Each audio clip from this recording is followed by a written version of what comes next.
হে, আমি মৃন্ময়ী। এই বছরও আমি আর হাজব্যান্ড দুজনেই শিবরাত্রি পালন করলাম আমার সেই অচেনা শহর ভুবনেশ্বরে। হ্যাঁ, দিনটা ছিল 15ই ফেব্রুয়ারি, খুবই ভালো একটা দিন, শিবরাত্রি। কি বলছো তুমি? কোথায় যাচ্ছ? যেটা কিনা সবাই পালন করে। তো আমার ঘরের পাশের মন্দির, সেই শিব মন্দিরে আমরা সকাল সকাল রেডি হয়ে পুজো দিতে গেছিলাম। আর মন্দিরে তো মারাত্মক ভিড়। তবে হ্যাঁ, আমাদের পুজো দিতে কোনো অসুবিধা হয়নি, খুব সুন্দরভাবে মন্দিরটাও সাজিয়েছে। আর আজকে সারাদিন পুজো হবে, খুব সুন্দর যজ্ঞের আয়োজন করেছে। রাতে 10টার সময় এখানে খুব বড় করে দীপদানের অনুষ্ঠান আছে, তো সেই পরিকল্পনাই এখানে চলছে। তো যাই হোক, আমরা সকাল সকাল পুজো দিতে চলে আসলাম। ঘরের সমস্ত কাজ সেরে ঘরে আমার গোপাল সেবা করে তারপর চলে আসলাম পুজো দিতে। তো চলো সেই মুহূর্তটাই তোমাদের সাথে শেয়ার করব। আর হ্যাঁ, আমার গেট আপটা আজকে তোমাদের কেমন লাগছে সেটা আমাকে অবশ্যই কমেন্ট করে জানাতে ভুলো না। তো আমরা চলে এলাম, পুজোর ডালা নিলাম, ডালা নিয়ে চলে গেলাম মন্দিরের উদ্দেশ্যে। শিব মন্দিরে ভালোই লাইন পড়েছে, তো লাইনে দাঁড়িয়ে পড়লাম। তবে আমাদের পুজো দিতে কোনো অসুবিধা হয়নি, খুব সুন্দরভাবে আমরা পুজো দিলাম, শিবশম্ভুর দর্শন করলাম।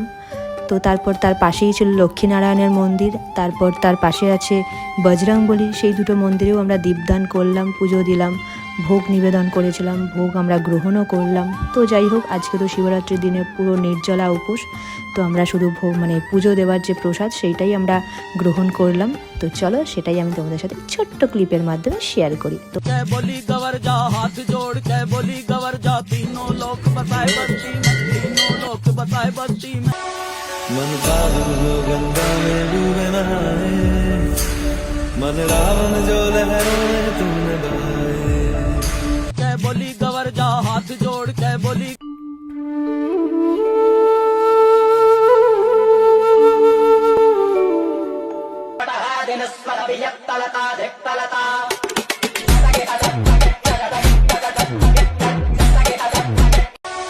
मन पावन हो गंगा में डूबे नहाए मन रावण जो लहरों में तुमने बहाए जो चला गया वो लौट